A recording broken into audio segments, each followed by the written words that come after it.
From the New Arts and Media Studios in Milwaukee, I'm Charles Purcell. This is The Log. We're going to talk domestic politics today. Quick update, though, just an update. Things are still horrible, tragic in Gaza. Over 23,000 killed now by Israel. Over 23,000 Palestinians killed, two-thirds of which are women and children. Indiscriminate bombing of hospitals, refugee camps, apartment buildings, schools, mosques, forced migration, genocide, ethnic cleansing. They're telling us, experts are telling us that before this is over, within a matter of months or certainly within the year, it's going to be at least 500,000 Palestinians dead through starvation and disease due to lack of food, lack of drinkable water, the healthcare system being just decimated. So it just couldn't be worse. And as always, of course, we're calling for an immediate and complete ceasefire. We're calling on Joe Biden and the American government to cease all aid, cut off every penny to Israel right now. It's within our power. It's within this country's power, the United States' power, to stop this madness today, because Israel can't do it without us, without our funding, without our support, without our munitions. Okay. All right, as promised here, domestic politics. I guess let me start with a couple of top-line items. We always hear the expression, oh, this isn't who we are. You know, on January 6th, we heard it. This is not America. This is not who we are. We hear it every time there's a mass shooting. We hear it every time there's the riots, the summer of George Floyd and Black Lives Matter, when things got violent in some areas. Well, that's not who we are. I don't know. Isn't it, though? Isn't it who we are? I mean, 70-plus million Americans decided it was okay to vote for the Orange Menace. At some point, we have to admit, yeah, I guess this is who we are. At least a whole damn lot of us. And you can come up with different reasons why they would actually, vote for this menace. And I don't know exactly what the numbers are, but a lot of them are just too stupid to know better. We just have a really bad case of ignorance in this country. People who don't know what's going on. They don't know politics. They don't know news, current events. They don't know history. They don't even know how it works. I've heard members of Congress get the whole checks and balances thing wrong. The three branches of government. I forgot who it was. It was one of the MAGA Republicans thought that the three branches of government were the White House, the House of Representatives, and the Senate. Those are the three branches of government. Well, maybe you're a kid listening, or maybe you don't know. I'm not gonna call you stupid or ignorant. Maybe you just don't know. The three branches of government are, of course, the executive, which is the presidency and the cabinets and all the agencies. Congress, which is the House of Representatives and the Senate. It's a bicameral institution, all right? And the third branch of government is the judicial, and that's all the courts, all the federal courts, and, of course, the Supreme Court. So, yeah, I wish I could remember it, but it was somebody relatively high up in leadership of the MAGA Republicans who didn't know that. So, at some point, maybe this is who we are. Half of us are just too stupid to know otherwise, to know better. Too many of us are just plain bigots, white supremacists, which I want to talk about a little more in this half hour. And others maybe voting, maybe they do know the issues, maybe they do know what the Orange Menace is, but they don't think it's that bad, or they're voting strategically, or they've bought into the notion. I think a big segment of Americans have bought into some of the big lies. There are many big lies one of the biggest lies of all is the picture that Republicans have painted of Democrats. The Democrats are evil communists and they're pedophiles and they want to destroy the nation. And too many people have bought that lie. Well, I said I'd talk about it later, but let's talk about it for a minute right now. Whatever the issue is, and we'll go over a couple of headlines today, in domestic politics, don't let the idea of white supremacy drift far from your mind. Put that at the center of every headline you look at. I remember I asked you last week, when you see a headline, put it in the context of money and profit. 9 times out of 10, profit is going to be right at the center of the problem. There's another thing you can put right at the center of problems, and that's white supremacy. Now, when I say that phrase, when I say those words, you probably think of that extremist type who's going to march and maybe wear a sheet and say openly horrible, racist, and bigoted things. But I'm talking about a wider kind of white supremacy that we all have to, as uncomfortable as it is, and I'm talking now to I'm often talking to my white European Americans, especially those who have a certain amount of comfort. It's not an easy thing to do to check your own attitude. If you live in a predominantly white neighborhood, in a predominantly white town, and you enjoy the privileges of the American dream, that just didn't happen by accident. That happened over centuries, over decades, over years of privilege for certain folks, and literal laws, things like sundown laws and laws that were allowed to happen in the South regarding Jim Crow, and but certainly in the North too, there's redlining and the rules of finance regarding banking and loans and all of that. Yeah, those of us who enjoy a certain amount of comfort in this country have benefited from those things and continue to benefit from those things. And if you're still trying to convince yourself that, I didn't have any privilege and I just worked hard and did my best and I'm a good person and I wasn't around when there was slavery. And if you can just rationalize all that away and pretend that you're not the benefit of these systems, well, I guess we have to do what we have to do to get up every day and look at ourselves in the mirror.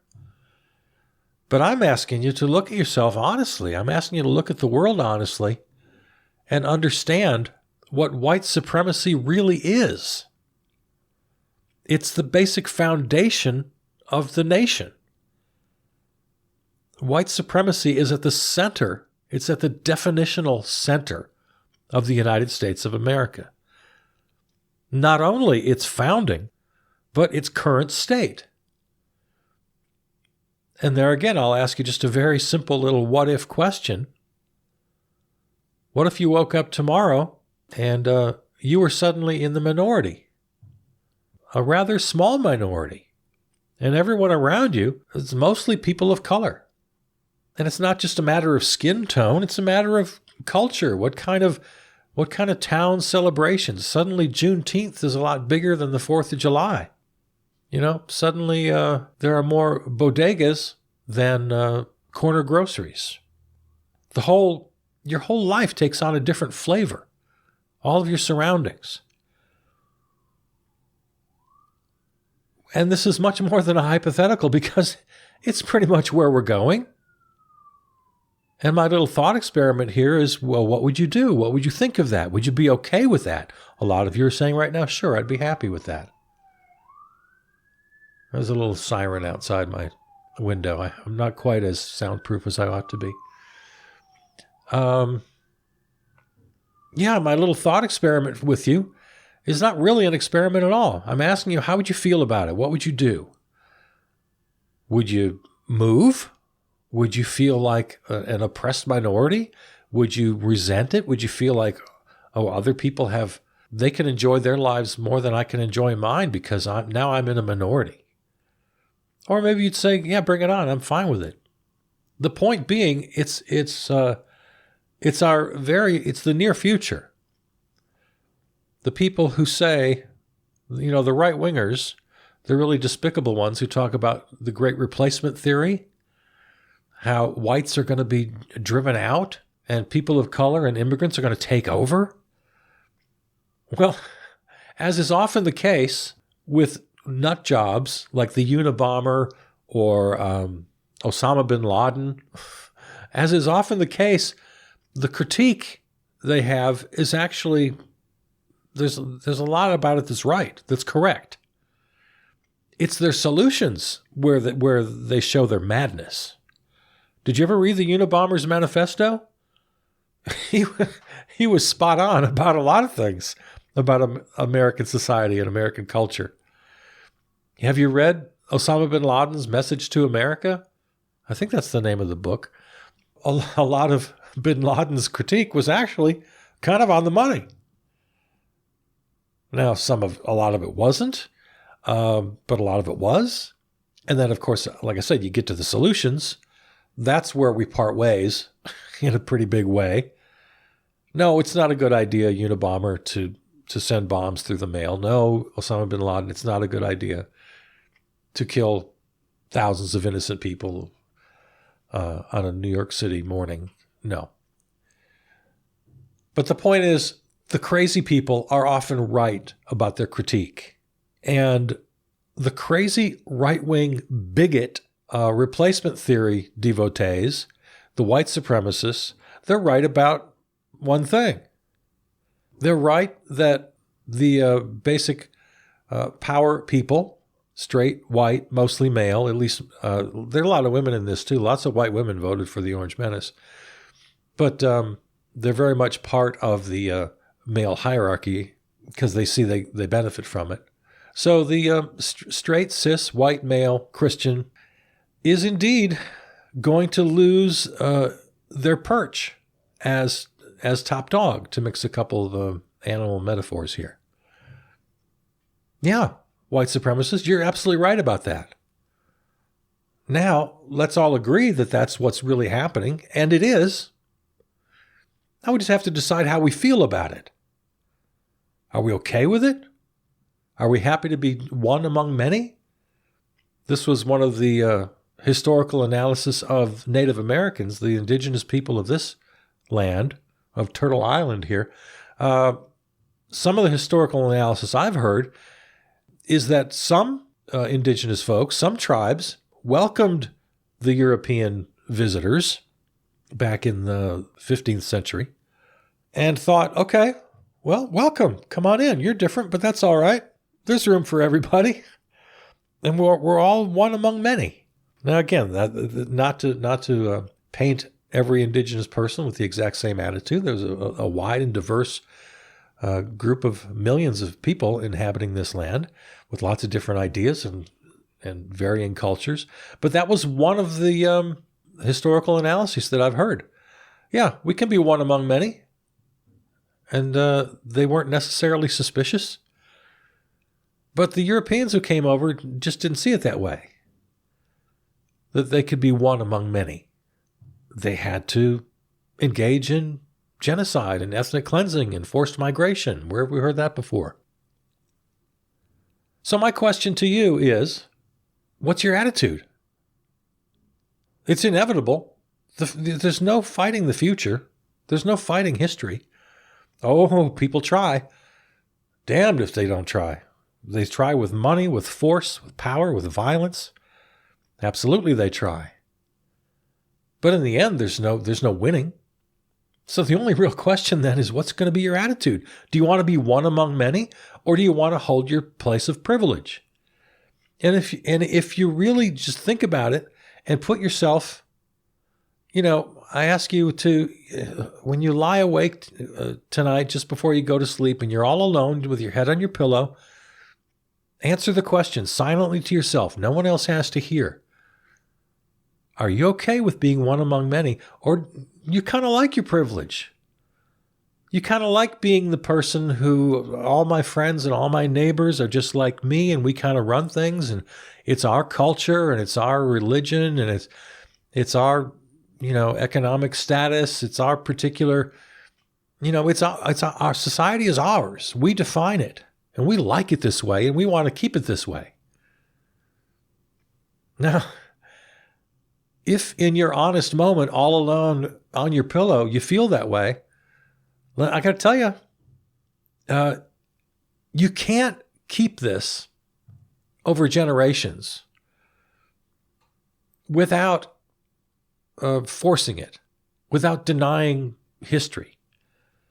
You can't keep this status without literally fighting for it, without passing laws that reduce or even eliminate or at least discourage people of color, women and their rights, certainly LGBTQ. The trans issue has been weaponized in this regard. You think they really are that concerned about this 0.001% of trans people in America? No, it's all about the symbolism of it. It's all about the power structure.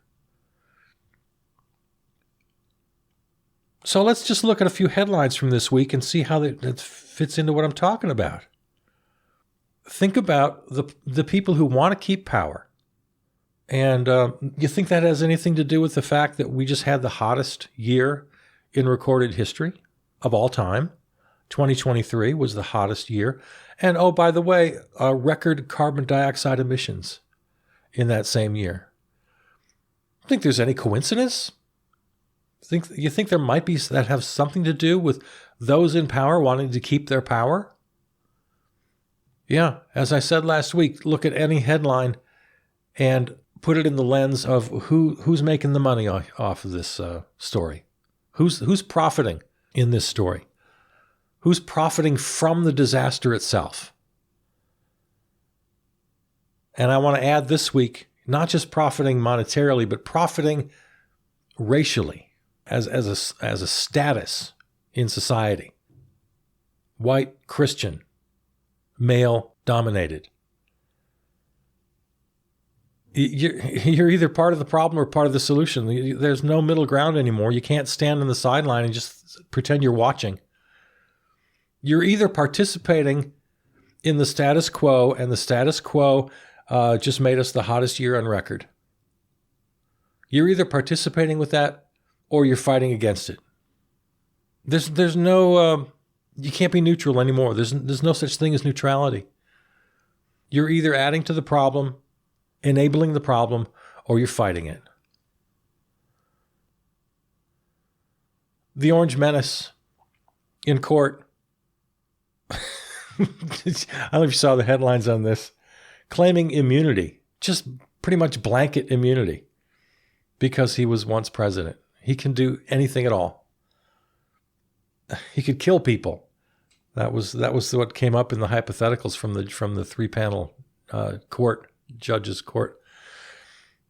Well, could you order the Navy SEALs to assassinate a political opponent and be immune? Yeah. They say that a president has complete immunity unless and until he's impeached by the House and convicted by the Senate. So if you can get your party to agree, and the Orange Menace has gotten his party to agree on just about everything he does, he can commit any crime, any at all. Okay, so again, through the lens of profit, who profits monetarily? Who profits racially by an Orange Menace presidency? I mean, it's pretty clear, don't you think?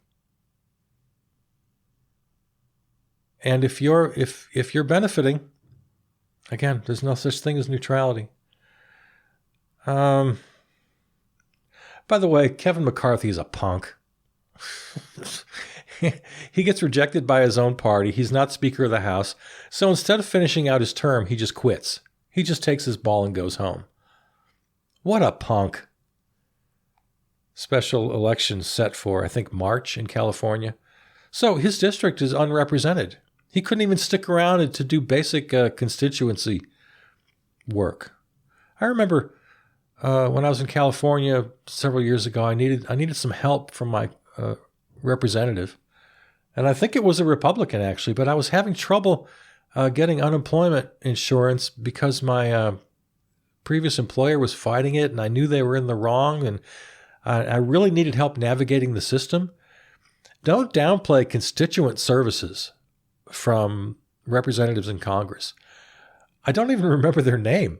If they're a Republican or a Democrat or a man or a woman, I don't remember. But and I never talked to them personally, but I dealt with their staff. And they were so helpful, and they got me the help I needed. Now, constituent services are a big part of their job that we never hear about. But it's a very important part of the job. So yeah, Kevin McCarthy, you're a punk. Just quit. Go home. Leave your constituents unrepresented for months at a time. And, special elections, they cost millions of dollars. So screw you. Border policies right now, we won't get into the weeds on that, but in the midst of negotiating. Here's what one Republican said. Let's see, Troy Nels, Republican from Texas. Quote, "Let me tell you, I'm not willing to do too damn much right now to help a Democrat and to help Joe Biden's approval rating. I will not help the Democrats try to improve this man's dismal approval ratings. I'm not going to do it." That was in response to a question about the negotiations over the southern border and border policy. The Republicans have completely gone off the deep end. And these are things, the whole say the quiet part out loud, they're doing it every damn day now. They're always doing it. Yeah, that's the quiet part out loud, which is almost that idea, that concept is almost becoming old-fashioned because they do it on a daily basis now. In that same category, saying the quiet part out loud, the Orange Menace said this week that he hopes the economy crashes. There again, strictly for political reasons. Well, I hope the economy crashes before I take office again, and then Biden can be blamed. This is what they do. Yeah, this is what they do. President Joe this week had a couple of pretty big sort of opening shot campaign speeches where he talked about the threat to democracy, something we all have to take very seriously. But we all have to take stock of our own contributions, our own responsibility for what's going on. And if we're just okay with the status quo, then we're part of the problem. And if we think, and again, let me talk to my people, that I think that's the most valuable thing I can do. I can rant and rave about MAGA Republicans until I'm blue in the face, and it's not going to do a whole lot of good because I know you're going to agree with me. They're off the map. They're off the charts. But here's what we need to understand. In the overall spectrum of American politics, there is no left in America. If you think you're of the left, well, you're just wrong. Unless, I'd have to talk with each one of you individually. But judging by the numbers I see, poll-wise, and how people vote and all that, there's an extreme right wing. There's a MAGA, arch-conservative, neo-Nazi, clannish right wing. And there are these, a couple, just a straggling couple of few sort of old-fashioned Republicans, just hanging there like the little kitty in the poster, trying to hang in there. And there's this wide swath of maybe Republicans, but mostly unaffiliated independents and people who identify as capital D Democrats, the Democratic Party, who are all basically centrists, some a little bit on the right and some a little bit on the left. There is no left in this country by any objective standard at all. Especially if you look at other so-called developed nations, all of Europe and Japan and Australia and the rest. Most of them have leftist parties. They have labor parties. We have no left. The farthest left we have in this country is Bernie Sanders and AOC. On any real objective standard, they're just barely left of center. If there was a left-wing party in this country, we would favor nationalizing certain industries. We would take public housing and public education and public health seriously and make sure they were free and available to all citizens. We would have a completely different immigration policy. We would completely dismantle the military-industrial complex. I mean, the list just goes on and on and on of what an actual left, capital L left, would fight for in this country if there was a capital L left. It literally doesn't exist. And I bring this up here in the closing moments, and we'll talk more about this in the future. But I just want to plant that seed with you because post-2024, whether the Orange Menace wins or whether he loses, we're still facing a country that is in deep trouble and politically is just lost. People say, oh, there have to be two strong parties. Okay, I'm not going to necessarily disagree with that. I mean, I could. Again, no time right now. This is kind of setting things up for maybe next week or a future program. I kind of like the idea of no parties at all, but we'll talk about that another time. The point being, what they say, kind of the pat answer is, well, we have to have two parties. We want the Republican Party to find its way again and just be a conservative party so they can have a balanced debate with the Democrats. Well, yeah, but the problem is the Democrats are the conservative party. Most, you can say they're a centrist party, but they're still conservative. How many times has Joe Biden and Nancy Pelosi said right out loud, oh, we're capitalists? They go out of their way to define America and the party as capitalists. There is no left in this country. So when post-2024, we somehow realign, if we can all coalesce, all the not crazy people can come together and defeat crazy MAGA, right-wing, arch-conservative, neo-Nazi nutbags, if we can get them off the map, if we can make them insignificant, if we can make them invisible, now we've got to have a country again. We have to have room for debate. I'm fine with that. As I said 1,000 times, I'm not afraid of debate. But what that country ought to look like is an actual right, center, and left. And on the right would be people like, Joe Biden. He's at the best right of center, at the very best. And then we got center left like AOC and Bernie. We got a whole bunch of people occupying the center and the center right. There's no lack of representation there. But then an actual left, a capital L left in this nation that would advocate for the things I was talking about. So think about where you are. Think about what you want for this country, and then take some responsibility for what you're doing, what part you're taking in either advancing that agenda or advancing the status quo, which by definition advances oppression. All right, opened up a lot of things here in the final moments of the show. We'll get to it all. Plenty of time. We got the whole year together. All right, that's it for today. Thanks to Peter Donalds. He produces and performs the theme music. Thanks to our flagship terrestrial station, River West Radio, riverwestradio.com. And there you go. I'll talk to you next week. This is The Log. I'm Charles Purcell.